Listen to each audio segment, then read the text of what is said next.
حركة عراقية، العراقيين يعرفوها، واحد يخلي إيده هالشكل ويسوي هالشكل، يعني معناتها غار كلش، وكلش صار يغار من الواحد.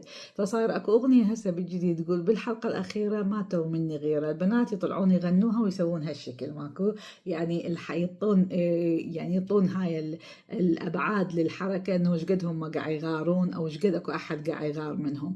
فهذه الحركة على الرغم من إنه يعني رغم انه هي كلش حلوة وكوميدية، بس تبين للواحد انه ذول اللي يغارون صاروا مضحكة، بالحلقة الأخيرة ماتوا من الغيرة.